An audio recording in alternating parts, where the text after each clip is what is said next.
Hello students, आज का हमारा टॉपिक ऑफ डिस्कशन है the anatomy of subclavian artery.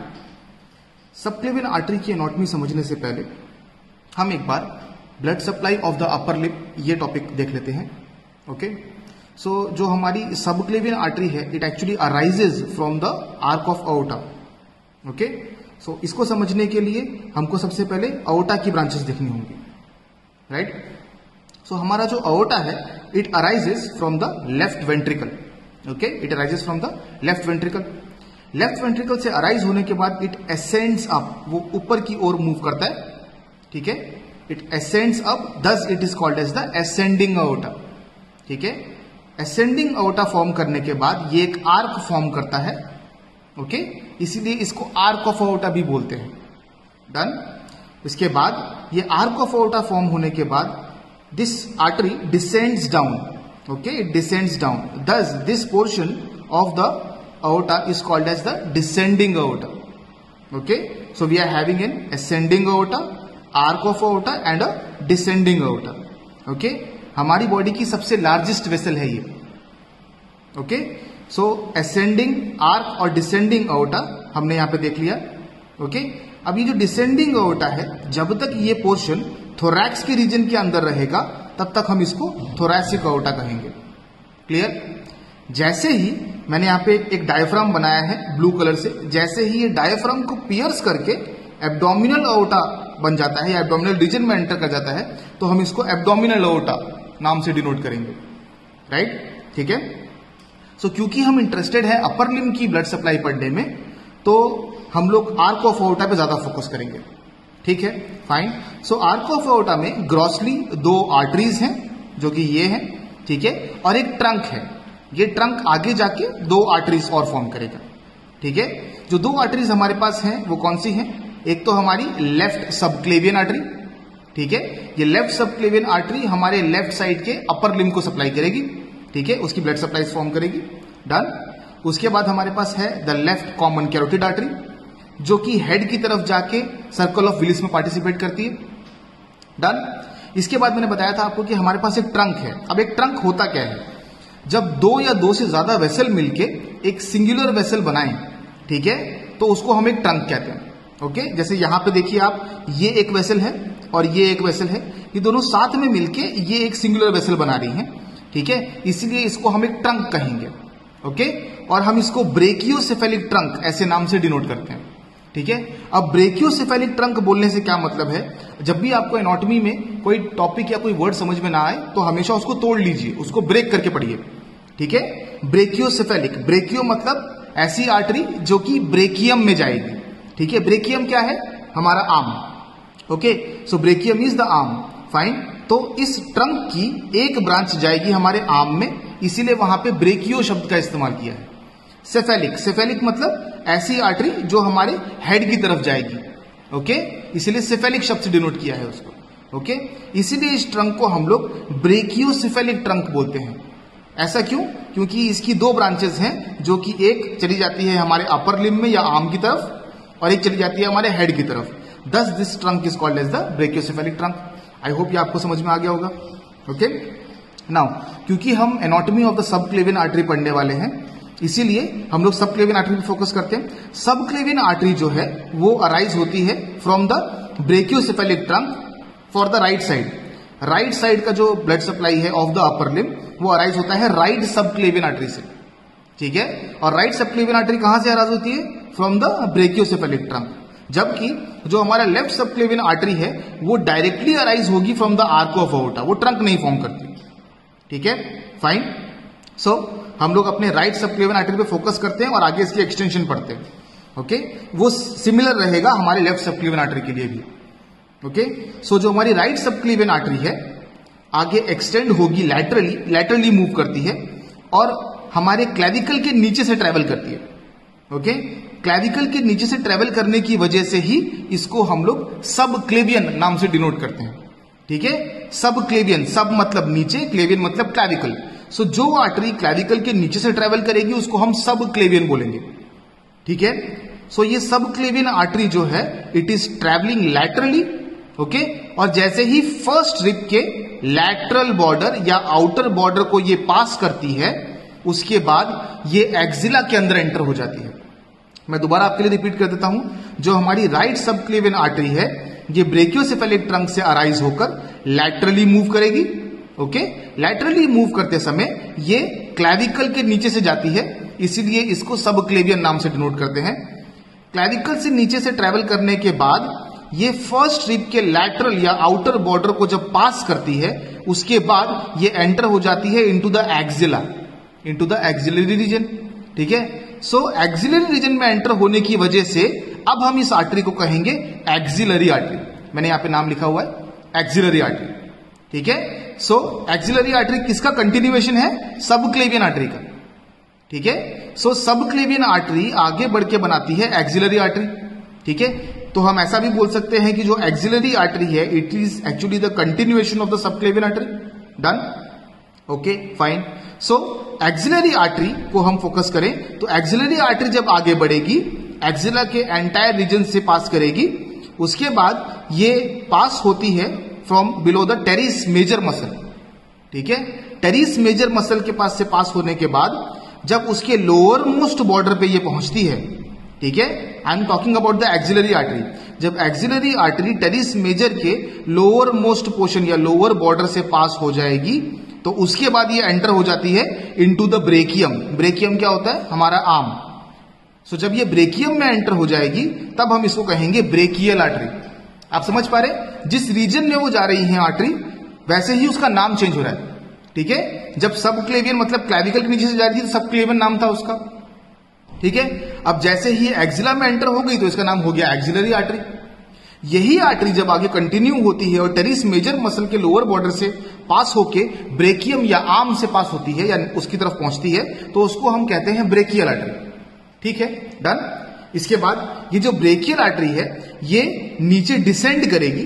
ठीक है, it descends downwards, okay, and it reaches the level of the cubital fossa. ठीक है, it reaches the level of the cubital fossa. Cubital fossa क्या है? ये actually एक junction है जो कि हमारे ब्रेकियम और हमारे एंटी ब्रेकियम या फिर हमारे आर्म और हमारे फोरआर्म के बीच में है। ठीक है, अगर आपको इसको पहचानना है लिविंग बॉडी में तो एल्बो जॉइंट के आगे जो पोर्शन है, ठीक है, जो हमारे आर्म और फोरआर्म के बीच में है उसको हम लोग क्यूबाइटल फोसा बोलते हैं। ठीक है, ये ब्रेकियल आर्टरी पूरे ब्रेकियम तक ट्रेवल करती है या पूरे आर्म में ट्रेवल करेगी और जैसे ही ये क्यूबाइटल फोसा पे पहुंचती है ये दो आर्टरीज में डिवाइड हो जाती है। ठीक है, आप यहां पे देख सकते हैं it gets divided into two arteries. ठीक है, तो ये टू आर्टरीज कैसे पहचानेंगे आप? जो आर्टरी आपके पोलेक्स या फिर आपके थंब की तरफ जाएगी, ठीक है, उसको हम कहेंगे radial artery. Okay, that is called as the radial artery. वैसे ही जो आर्टरी आपकी डिजिटी मिनिमी या फिर आपकी लिटिल फिंगर की तरफ जाती है उसको हम कहते हैं अल्नार आर्टरी। ठीक है, आप इसको ऐसे भी पहचान सकते हैं, रेडियल आर्टरी कहां पे प्लेस्ड होगी? जहां पे आपका रेडियस प्लेस्ड होगा, रेडियस बोन। अल्नार आर्टरी कहां पे प्लेस्ड होगी? जहां पे आपका अल्ना बोन प्लेस होगा। ठीक है, फाइन, आई होप आपको ये समझ में आया होगा। इसके बाद ये दोनों आर्टरीज फोर आर्म में नीचे की ओर डिसेंड करती है और जाती है टुवर्ड्स आवर हैंड। ठीक है, ये दोनों आर्टरी बाद में हैंड में एंटर होती हैं और ये फॉर्म करती हैं सुपरफिशियल और डीप पाल्मर आर्क्स। ठीक है, ऐसे दो आर्क फॉर्म करेगी, एक रहेगा सुपरफिशियल और एक डीप पाल्मर आर्क। ठीक है, तो ये था एक gross discussion regarding the blood supply of the upper limb. मैं आगे के वीडियोस में सेपरेटली आपको एक एक आर्टरी के रिगार्डिंग बता दूंगा। फिलहाल आज हम स्टार्ट करते हैं regarding the anatomy of the subclavian artery.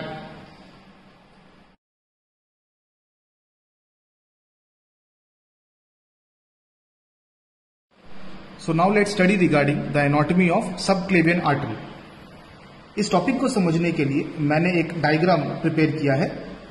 उस डायग्राम के पहले थोड़े पार्ट्स हम समझ लेते हैं। ओके, ये जो यहां मैंने ड्रॉ किया this is the sternum bone. ये स्टर्नम बोन का मैन्यूब्रियम वाला पार्ट है। Okay, this is the body of the sternum. Manubrium और बॉडी ऑफ द स्टर्नम के बीच का ये जो पोर्शन है जिसको मैंने डॉटेड लाइन से डिनोट किया है, this is the sternal angle और the angle of Louis. Okay, this curved bone over here is the first rib. This is the second rib. Okay, this portion is the brachiocephalic trunk. ठीक है, इसके बाद यहां पे जो मैंने ऊपर बनाए हैं these are the cervical vertebra. ठीक है, उसके बाद मैंने यहाँ पे एक मसल बनाई है, this is called as the anterior scalene muscle. Okay, this is one of the muscles of the neck. ठीक है, this is the anterior scalene muscle. ठीक है, तो अब जब हमने पार्ट्स देख लिए हैं डायग्राम के, तो हम जरा समझने की कोशिश करते हैं हमारे anatomy of the subclavian artery. अब इसको समझने के लिए पहले हम कुछ पोर्शंस नोट करने की कोशिश करते हैं। ठीक है, अगर आपके पास कोई नोटबुक है तो आप ये पॉइंट्स नोट डाउन कर सकते हैं कि अगर आपको सबक्लेवियन आर्टरी या कोई भी आर्टरी समझनी है तो आप कौन कौन से पॉइंट को फॉलो करते हुए आगे बढ़ेंगे। ठीक है, सबसे पहले जो पॉइंट आता है दैट इज द ओरिजिन, उसके बाद आर्टरी का कोर्स, उसके बाद उस आर्टरी की ब्रांचेस, और उसके बाद अगर आपको कोई क्लिनिकल एस्पेक्ट पता है उसके बारे में तो आप वो मेंशन कर सकते हैं। ठीक है, तो सबसे पहले हम लोग देखते हैं regarding the origin of the subclavian artery. ठीक है, तो यहां पे हमने राइट सबक्लेवियन आर्टरी चूज करी है। ठीक है, बिल्कुल ऐसे ही आप लेफ्ट सबक्लेवियन आर्टरी को भी पढ़ सकते हैं। ठीक है, फाइन। सो जो राइट सबक्लेवियन आर्टरी है उसका ओरिजिन कहां से होगा? From the brachiocephalic trunk. अगर आप यहां पे देखते हैं तो ये है हमारा ब्रेकियोसेफेलिक ट्रंक। यहां से दो आर्टरीज अराइज होती हैं, right common carotid, fine, and this is the right subclavian. ठीक है, सो अगर हम अपना ओरिजिन बताना चाहते हैं of the right subclavian artery तो हम बता सकते हैं from the brachiocephalic trunk. But अगर हम लेफ्ट सबक्लेवियन आर्टरी का ओरिजिन बताएंगे तो वो डायरेक्टली आर्क ऑफ आउटा से अराइज होती है। ठीक है, तो उसका ओरिजिन हम लिख सकते हैं from the arch of outta. ठीक है, अब क्योंकि हमने यहाँ पे राइट सबक्लेवियन आर्टरी का एग्जाम्पल लिया है तो हम उससे आगे बढ़ते हैं। ठीक है, origin is from the brachiocephalic trunk. इसके बाद नेक्स्ट है course of the artery, travel कैसे करती है आर्टरी। ठीक है, सो जो हमारी सबक्लेवियन आर्टरी है इट ट्रैवल्स लैटरली। अगर आप यहां पे देखें तो वो लैटरली ट्रैवल कर रही है। ठीक है, इट इज ट्रैवलिंग लैटरली, और लैटरली ट्रैवल करते हुए ये क्लैविकल के नीचे से पास होगी। मैंने क्लैविकल यहां पे ड्रॉ नहीं करी है, ठीक है, क्योंकि वो बहुत ओवरलैपिंग हो जाता है। आप एज्यूम कर सकते हैं कि यहां पे क्लैविकल होगी। ठीक है, सो क्लैविकल के नीचे से पास होकर ये जो एंटीरियर स्केलिन मसल है उसके पीछे से पास होगी। ठीक है, मैं दोबारा रिपीट कर देता हूं, जो हमारी सबक्लेवियन आर्टरी है it passes below the clavicle, इसीलिए इसको हम सबक्लेवियन आर्टरी बोलते हैं। ठीक है, also it passes behind the anterior scalene muscle, वो एंटीरियर स्केलिन मसल के पीछे से पास होती है। ठीक है, इसका मतलब ये भी है कि जो हमारी एंटीरियर स्केलिन मसल है वो हमारी सबक्लेवियन आर्टरी को ओवरलैप करेगी। राइट, ठीक है, तो इसके ओवरलैपिंग की वजह से यहां पे तीन पार्ट्स बनते हैं जो हम आगे डिस्कस करेंगे। ओके, सो कोर्स कैसा था हमारा? जो हमारी सबक्लेवियन आर्टरी है it is passing under the subclavian, sorry it is passing under the clavicle bone. ठीक है, then it is passing behind the anterior scalene muscle. Okay, then it is passing more laterally, और जैसे ही ये first rib के पास पहुंचती है तो ये हमारा लैटरल बॉर्डर या फिर outer border of the first rib है। इसके बाद जो हमारी आर्टरी है वो अब सबक्लेवियन आर्टरी ना कहलाकर एक्सिलरी आर्टरी कहलाएगी, because it has entered into the axillary fossa या फिर एक्सिला। एक्सिला में एंटर करने के बाद अब ये एक्सिलरी आर्टरी कहलाती है। ठीक है, डन। सो अगर हम इसका एक्सटेंशन देखें, अगर हम अपनी सबक्लेवियन आर्टरी का एक्सटेंशन देखें तो वो कहां से कहां तक है? From the brachiocephalic trunk to the lateral border और the outer border of the first rib. यहां से लेके यहां तक का जो एक्सटेंशन है पूरा, इसको हम कहेंगे अवर सबक्लेवियन आर्टरी। क्लियर हो गई है बात? इसके बाद का जो पोर्शन एक्सटेंड होता है उसको हम कहते हैं axillary artery. So the axillary artery is actually the continuation of the subclavian artery. ठीक है, तो हमने क्या क्या देख लिया? ओरिजिन देख लिया। ठीक है, उसके बाद हमने कोर्स ऑफ द आर्टरी देख लिया, course of the subclavian artery देख लिया। ठीक है, उसके बाद हमने एक्सटेंशन देख लिया कि कहां से कहां तक एक्सटेंडेड है हमारी सबक्लेवियन आर्टरी। अब जरा हम इसकी ब्रांचेस समझ लेते हैं। ठीक है, फाइन। अब ब्रांचेस समझने के लिए एक थोड़ा आसान तरीका मैंने किया है आप लोगों के लिए। आप यहां पे देख सकते हैं मैंने यहाँ पे एंटीरियर स्केलिन मसल बनाई है। ठीक है, ये जो एंटीरियर स्केलिन मसल है क्योंकि ये ओवरलैप करती है हमारी सबक्लेवियन आर्टरी को, ठीक है, सो इसकी ओवरलैपिंग की वजह से हम हमारी पूरी सबक्लेवियन आर्टरी को तीन हिस्सों में बांट सकते हैं। ठीक है, fine. So due to the overlapping of the anterior scalene muscle, we can actually divide the subclavian artery into 3 parts. ठीक है. So वो पार्ट जो एंटीरियर स्केलियन मसल से मीडियली लाई करेगा, आप समझ पा रहे हैं? ये जो हमारा स्टर्नम है ये एग्जैक्टली मिड सजाइटल प्लेन पे लाई करता है, तो ये मीडियल पोर्शन है. ठीक है. तो जो हमारा एंटीरियर स्केलियन मसल से मीडियल वाला पोर्शन है ऑफ द सबक्लेवियन आर्टरी, वो कहलाएगा हमारा फर्स्ट पार्ट. ठीक है. मैं एक बार दोबारा रिपीट कर देता हूं. जो हमारी एंटीरियर स्केलियन मसल है उसकी ओवरलैपिंग की वजह से पूरी सबक्लेवियन आर्टरी 3 पार्ट्स में डिवाइड हो गई है. ठीक है. एंटीरियर स्केलियन मसल से जो मीडियल पार्ट है सबक्लेवियन आर्टरी का, उसको हम कहेंगे हमारा फर्स्ट पार्ट. वैसे ही जो हमारा एंटीरियर स्केलियन मसल है उसके पीछे जो पार्ट लाई करेगा सबक्लेवियन आर्टरी का, क्योंकि ओवरलैप कर रही है एंटीरियर स्केलियन मसल, इसीलिए सबक्लेवियन आर्टरी उसके पीछे लाई करती है. ओके. सो सबक्लेवियन आर्टरी का वो पार्ट जो एंटीरियर स्केलियन मसल के पीछे लाई करता है उसको हम सेकेंड पार्ट कहते हैं, second part of the subclavian artery. Clear है? Fine. So this is the second part of the subclavian artery.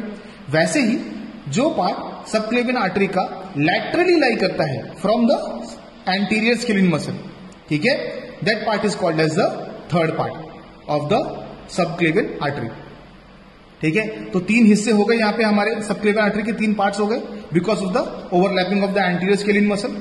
अब हम इंडिविजुअली एक एक पार्ट को स्टडी कर लेते हैं कि एक एक पार्ट में से कौन कौन सी आर्टरी या आर्टरी की ब्रांचेस निकलती हैं. ठीक है. सबसे पहले हम देखेंगे हमारा first part of the subclavian artery. ठीक है. सो अगर आप यहां पे देखें तो एक्चुअली में फर्स्ट पार्ट में से 2 आर्टरी और एक ट्रंक निकल रहा है. ठीक है. 2 आर्टरी और एक ट्रंक निकल रहा है. ठीक है. ट्रंक जैसा कि मैंने आपको बताया था कि 2 या 2 से ज्यादा वेसल जब साथ में मिलती हैं और एक वेसल बनाती हैं उसको हम ट्रंक कहते हैं. यहां पे 2 से ज्यादा वेसल एक ट्रंक बना रही है. ठीक है. 1, 2, 3 और 4 आर्टरी मिलकर एक ट्रंक बना रही है. ठीक है. इस ट्रंक को हम लोग कहते हैं थायरो सर्वाइकल ट्रंक. ठीक है. इसको हम कहते हैं thyro cervical trunk. Thyro cervical trunk जो है उसका नाम आप कैसे याद रखेंगे? Thyro cervical. स्प्लिट कर लीजिए वर्ड्स को, थायरो और सर्वाइकल. अगर आप फर्स्ट पार्ट के नजदीक देखते हैं तो जो थायरो शब्द है यहां पे थायराइड ग्लैंड सिचुएटेड रहता है. ठीक है. फाइन. और उसके साथ में यहां पे सर्वाइकल वर्टिब्रास भी है. ठीक है. So first part of the subclavian artery के नजदीक ये 2 स्ट्रक्चर्स हैं, इसीलिए यहां जो ट्रंक है उसको आप कहेंगे थायरो सर्वाइकल ट्रंक. ये आपके याद रखने के तरीके के लिए बता रहा हूं मैं. ठीक है. सो this is the thyro cervical trunk. Okay. Fine. So first part में एक्चुअली में कितनी आर्टरीज हैं? 2 आर्टरीज और एक ट्रंक. वो ट्रंक आगे जाके और 4 आर्टरी में डिवाइड हो जाएगा. ठीक है. तो हम इसको एक एक करके पढ़ लेते हैं. सबसे पहले आप जो देखते हैं यहां पे फर्स्ट पार्ट में से निकलती हुई आर्टरी है, ऊपर की तरफ जाती है. This is called as the vertebral artery. This is called as the vertebral artery. अगर आप यहां पे देखें तो जो हमारा सर्वाइकल वर्टिब्रा है उसके ये जो प्रोसेसेस बाहर की तरफ निकल रहे हैं इनको हम ट्रांसवर्स प्रोसेस बोलते हैं. इन ट्रांसवर्स प्रोसेस में छोटे छोटे फोरामिन्स हैं. ठीक है. इनको हम बोलते हैं आवर ट्रांसवर्स फोरामिन्स. ठीक है. ट्रांसवर्स फोरामिन में से होती हुई जो आर्टरी ऊपर की तरफ बढ़ती है it is called as the vertebral artery. मैं आपको बोन के ऊपर भी दिखा देता हूं एक बार ये पोर्शन. अब अगर आप यहां पे देखें तो ये है हमारी सर्वाइकल वर्टिब्रा. सर्वाइकल वर्टिब्रा में ये जो आप 2 पोर्शंस देख रहे हैं over the transverse process, these are called as the transverse foramens. ठीक है. हमारी वर्टिब्रल आर्टरी कुछ ऐसे इस तरीके से हमारे ट्रांसवर्स फोरामिन्स में से बाहर आती है. ठीक है. फाइन. राइट. ओके. सो जो हमारी वर्टिब्रल आर्टरी है वो इन ट्रांसवर्स फोरामिन्स में से होकर ऊपर की ओर मूव करेगी और पार्टिसिपेट करती है in the circle of Willis. ठीक है. डन. देन अगर हम यहां पे देखें नीचे की तरफ तो ऐसी ही एक आर्टरी है. This is entering inside the thorax. Thorax के पोर्शन के अंदर या फिर रिब केज के अंदर एंटर कर रही है. ठीक है. और रिब केज के अंदर एंटर करते हुए ये जो lateral border of the sternum है, ठीक है, उससे पैरेलली चल रही है. ठीक है. This is the lateral border of the sternum. ठीक है. उससे पैरेलली मूव कर रही है दिस आर्टरी. ठीक है. This is called as the internal thoracic artery. कैसे याद रखेंगे आप? रिब केज के अंदर मूव करती है ये आर्टरी. ठीक है. And it is arising from the first part of the subclavian artery. ठीक है. इसलिए इसको इंटरनल थोरैसिक आर्टरी बोलते हैं. ठीक है. डन. अब ये internal thoracic artery this descends down and when it reaches the level of 6th intercostal space, जब ये नीचे की तरफ डिसेंड करेगी और 6th इंटरकोस्टल स्पेस के लेवल पे पहुंचेगी तो ये दो आर्टरीज में बाइफरकेट हो जाती है, डिवाइड हो जाती है। ठीक है, इस आर्टरी का नाम क्या है? मस्कुलोफ्रेनिक आर्टरी और सुपीरियर एपिगैस्ट्रिक आर्टरी। ऐसी दो आर्टरीज में हमारी इंटरनल थोरेसिक आर्टरी बाइफरकेट हो जाएगी at the level of 6th intercostal space. ठीक है, डन। अब इसके बाद जब हमारी आर्टरी डिसेंड कर रही होती है नीचे, the internal thoracic artery when it is descending down, तो जैसे ही ये इंटरकोस्टल स्पेसेस में पहुंचती है, ठीक है, ये फर्स्ट और सेकंड रिब के बीच में जो स्पेस है, this is called as the first intercostal space. तो जैसे ही ये इंटरकोस्टल स्पेस के बीच में पहुंचेगी, ये हर बार एक आर्टरी दे देगी, यहां पे एक ब्रांच यहां पे सेंड कर देगी। ठीक है, कब तक करेगी ये? Till the 6th intercostal space. ठीक है, तो ये जो arteries which are going in between the intercostal spaces, these are called as the anterior intercostal branches which are arising from the internal thoracic artery। ठीक है, so ये internal thoracic artery में से ही ये अराइज हो रही है। क्लियर है ये बात? डन। ठीक है, सो हमने अब तक क्या देखा? दो आर्टरीज देखी, एक आर्टरी ऊपर की तरफ जा रही है, this is called as the vertebral artery, आपको याद रहेगा, आराम से बता दिया है मैंने। इसके बाद एक आर्टरी नीचे की तरफ डिसेंड कर रही है जो कि थोरैक्स की इंटरनल कैविटी की तरफ जा रही है, इसलिए इसको हम इंटरनल थोरैसिक आर्टरी बोलेंगे। ठीक है, तीसरा मैंने आपको बताया था कि यहां पे एक ट्रंक है and this trunk is called as thyrocervical trunk. ठीक है, अब यहां पे आप देख सकते हैं इस ट्रंक में से 4 आर्टरीज या 4 ब्रांचेस निकल रही हैं। ठीक है, कौन कौन सी 4 ब्रांचेस हैं? क्योंकि यहां पे स्पेस नहीं है इसलिए मैंने यहां पे नीचे मेंशन करके रखा हुआ है। ठीक है, सो 1 2 3 4 ब्रांचेस। सो सबसे पहली ब्रांच जो है, this branch is called as the inferior thyroidal artery. अच्छा, एक और बात है कि जो आपकी ये ब्रांचेस हैं, क्योंकि यहाँ पे 4 ब्रांचेस हैं, ज्यादा ब्रांचेस होती हैं तो बच्चों को नाम याद रखने में डिफिकल्टी होती है। ठीक है, तो उसको आसान करने के लिए आप कैसे याद रख सकते हैं? जैसे मैंने आपको बताया था थायरो सर्वाइकल ट्रंक। ठीक है, तो यहाँ पे 2 शब्द हैं, थायरो और सर्वाइकल। ठीक है, तो जो इसकी ब्रांचेस हैं उनके नाम भी ये थायरो और सर्वाइकल ऐसे नाम से डिनोट होंगे। ठीक है, फाइन। जैसे हमारी सबसे पहली आर्टरी है, ठीक है, जो मैंने डिनोट करके रखा है नंबर 1 से, तो 1 मतलब यहां क्या बताया है? Inferior thyroidal artery. ठीक है, वो आर्टरी जो थायराइड के इंफीरियर पोर्शन को सप्लाई करेगी उसको हम बोलेंगे इंफीरियर थायरॉइडल आर्टरी। ठीक है, वो थायरो शब्द यहां पे डिनोट हो गया। ठीक है, नेक्स्ट जो हमारी आर्टरी है that is called as the ascending cervical artery. ठीक है, असेंडिंग सर्वाइकल आर्टरी, वो शब्द यहां पे सर्वाइकल शब्द से डिनोट हो गया। ठीक है, फाइन। ऐसे ही क्योंकि ये आर्टरी ऊपर असेंड कर रही है सर्वाइकल रीजन में, ठीक है, तो उसका नाम हो गया असेंडिंग सर्वाइकल आर्टरी। बिल्कुल ऐसे ही सर्वाइकल रीजन से ट्रांसवर्सली मूव करती है एक आर्टरी। ठीक है, that is called as the transverse cervical artery, जो कि नंबर 4 करके डिनोट किया मैंने यहां पे। ठीक है, फाइन, ये ट्रांसवर्सली मूव करती है। ठीक है, this is called as the transverse cervical artery. ठीक है, इन तीनों के अलावा एक थर्ड आर्टरी है जो कि होती है सुप्रास्कैपुलर आर्टरी, जो हमारे स्कैपुला के पीछे जाके अटैच होगी या वहां पे सप्लाई करेगी। ठीक है, तो हमारे पास 4 आर्टरीज हैं यहां पे। कौन कौन सी? इंफीरियर थायरॉइडल आर्टरी, ठीक है, ascending cervical artery, transverse cervical artery और सुप्रास्कैपुलर आर्टरी। तो ये चारों आर्टरी साथ में मिलकर बनाती हैं थायरो सर्वाइकल ट्रंक। ये बात क्लियर है? तो अगर हम फर्स्ट पार्ट को देखें तो कितने पोर्शंस हो गए? एक ऊपर की तरफ जाती हुई वर्टिब्रल आर्टरी, एक नीचे के पोर्शन की तरफ डिसेंड करती हुई इंटरनल थोरैसिक आर्टरी, और एक ट्रंक जिसमें से 4 आर्टरीज निकलती है, इसको हम बोलते हैं थायरो सर्वाइकल ट्रंक। ठीक है, फाइन। अब हम आगे बढ़ते हैं towards our second part of the subclavian artery. क्योंकि ये ओवरलैप करता है तो ये पीछे लाई करेगा किसके? एंटीरियर स्केलिन मसल के। ठीक है, यहां पे कोई और ब्रांच नहीं है, सिर्फ एक ट्रंक है जो आगे जाके 2 ब्रांचेस में डिवाइड हो जाएगा। ठीक है, इस ट्रंक को हम लोग बोलते हैं कोस्टो सर्वाइकल ट्रंक। जैसा कि मैंने यहां पे आपको 2 शब्द को तोड़ के बताया था या स्प्लिट करके बताया था, बिल्कुल वैसे ही आप यहां पे ब्रांचेस के नाम याद रखेंगे, कोस्टो सर्वाइकल ट्रंक। तो कोस्टो और सर्वाइकल, एक आर्टरी का नाम कोस्टो शब्द से डिनोट होगा और दूसरी आर्टरी का नाम होगा सर्वाइकल शब्द से। ठीक है, सो इसमें से निकलने वाली एक आर्टरी का नाम है कोस्टल आर्टरी। ठीक है, जिसको मैंने नंबर 1 से डिनोट किया यहां पे, इसको हम बोलेंगे कोस्टल आर्टरी। ठीक है, उसके बाद सेकेंड आर्टरी सर्वाइकल शब्द से डिनोट होगी, इसको हम बोलेंगे डीप सर्वाइकल आर्टरी। ठीक है, इसको हम बोलेंगे डीप सर्वाइकल आर्टरी। फाइन।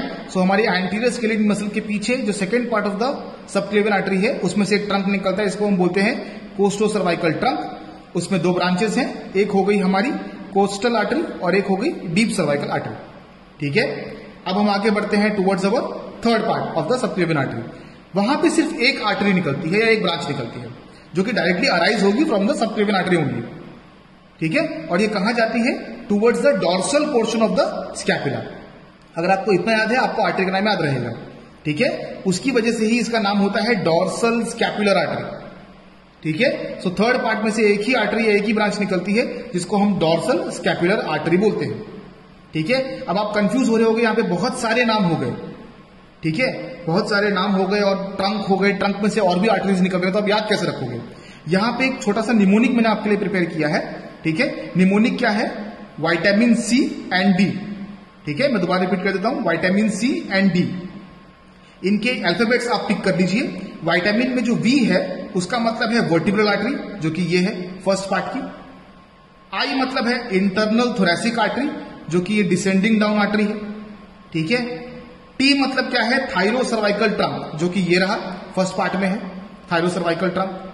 सी मतलब कोस्टो सर्वाइकल ट्रंक, जो कि हमारे सेकेंड पार्ट में था, second part of the subclavian artery. ठीक है, और डी मतलब है हमारा डॉर्सल स्कैपुलर आर्टरी। ठीक है, तो इस छोटे से निमोनिक से आई थिंक आपको आराम से याद रहेगा ये सारे ब्रांचेस के नाम। ठीक है, तो अब हमने क्या क्या डिस्कस कर लिया? हमने डिस्कस कर लिया रिगार्डिंग अवर ओरिजिन, कोर्स, ब्रांचेस, ठीक है, और extension of the subclavian artery. अब एक बार जरा हम इसके क्लिनिकल एस्पेक्ट एक बार स्टडी कर लेते हैं। ठीक है, फाइन। अब क्लिनिकल एस्पेक्ट अगर आपको स्टडी करना है तो मैं आपको दो क्लिनिकल एस्पेक्ट बताता हूं रिगार्डिंग द सबक्लेवियन आर्टरी। तो आप उसे कैसे समझेंगे, मैं उसके लिए सबसे पहले एक छोटा सा क्वेश्चन बना देता हूं यहां पे। ठीक है, ये आप देख सकते हैं, फाइन। ये क्या है? This is actually an atherosclerotic plaque. ठीक है, एथेरोस्क्लेरोसिस की वजह से, कोलेस्ट्रॉल के डिपोजिशन की वजह से इस आर्टरी में प्लाक जम गया है। ठीक है, या प्लाक इकट्ठा हो गया है। इस चीज को हम लोग एथेरोस्क्लेरोसिस भी बोलते हैं। ठीक है, फाइन। ऐसा होने की वजह से जो आपकी आर्टरी है वो नैरो हो जाती है, उसका ल्यूमन नैरो हो जाता है। ठीक है, आर्टरी के ल्यूमन नैरो होने को हम कहते हैं subclavian artery stenosis. Subclavian artery stenosis. ठीक है, तो ये एक पॉइंट हो गया आपके क्लिनिकल एस्पेक्ट का। ठीक है, अब क्योंकि यहां पे प्लाक इकट्ठा हुआ है, कोलेस्ट्रॉल का डिपोजिशन हो रखा है। ठीक है, तो यहां पे क्या होगा? जैसे ही यहां से ब्लड पंप होगा, क्योंकि यहां पे ल्यूमन छोटा है, तो क्या होता है? ये ब्लड जो है वो वापस आता है, इट रिगर्गिटेट्स बैक। ठीक है, इट रिटर्न्स बैक। तो जब रिटर्न बैक करेगा तो जाएगा कहां पे? It goes into the right common carotid artery. ठीक है, और राइट कॉमन कैरोटिड आर्टरी कहां पे जा रही है? It is going in the head, also participating in the circle of Willis. ठीक है, तो सर्कल ऑफ विलिस में पार्टिसिपेट करेगी। 10 ये जो बैक प्रेशर है, क्योंकि ये सारा ब्लड हमारी सबक्लेवियन आर्टरी में नहीं जा पा रहा, वो बैक आ रहा है, तो ये जो बैक प्रेशर क्रिएट होता है, ये प्रेशर बढ़ा देता है किसका? हमारी राइट कॉमन कैरोटिड आर्टरी का, या फिर for that matter common carotid artery का। ठीक है, फाइन। सो ऐसे प्रेशर के इंक्रीज होने की वजह से क्या होगा? ऐसे प्रेशर के इंक्रीज होने की वजह से क्या होगा कि जो हमारे पास हमारा हेड है या ब्रेन है, वहां पे कुछ सिम्टम्स अराइज होते हैं, जैसे कि सिनकोप, डिजीनेस, पैरेस्थीसिया जैसी फीलिंग आएगी आपको, नीडल प्रिकिंग टाइप की फीलिंग आती है। ठीक है, इस सबके साथ में और क्या चीज होती है? जो हमारा अपर लिम है, यहां पे हम राइट अपर लिम को कंसिडर कर रहे हैं, जो हमारी अपर लिम है वहां पे क्या होगा? ब्लड सप्लाई कम पहुंचेगी, क्योंकि यहां से रिगर्गिटेशन हो रहा है वापस। ठीक है, फाइन। तो क्या होगा? इसकी वजह से जो लिम है वो कोल्ड फील होगी। ठीक है, so you will be having cold skin of the upper limb, right sided upper limb. Also you might face limb fatigue. ठीक है, आपको लिम फटीग की भी फीलिंग आएगी। ठीक है, फाइन। ये जो कंडीशन है which is occurring due to the atherosclerosis of the subclavian artery, this syndrome is called as the subclavian artery steal syndrome. ठीक है, this is called as the subclavian artery steal syndrome. ठीक है, इस condition में आप जब भी blood pressure check करेंगे दोनों लिम्स का, ठीक है, यहां पे अफेक्टेड लिम कौन सी है? राइट लिम, ठीक है। तो राइट लिम और लेफ्ट लिम का जब आप ब्लड प्रेशर चेक करते हैं तो आपको राइट लिम का ब्लड प्रेशर काफी लो मिलेगा as compare to the left limb, ठीक है, क्योंकि वहां पे ब्लड जो है वो ज्यादा पास हो नहीं रहा, ठीक है, फाइन, राइट। तो इसके साथ में हमने 2 क्लिनिकल एस्पेक्ट डिस्कस कर लिए हैं, फाइन। तो टोटल अगर हम देखें तो हमने 5 पॉइंट डिस्कस कर लिए रिगार्डिंग द सबक्लेवियन आर्टरी। कौन कौन से? सबसे पहला हुआ हमारा ओरिजिन, ठीक है, उसके बाद हुआ हमारा course of the artery, then the branches, extension of our artery and then the clinical aspect. Okay, so I hope आपको ये complete topic anatomy of the subclavian artery समझ में आ गया होगा।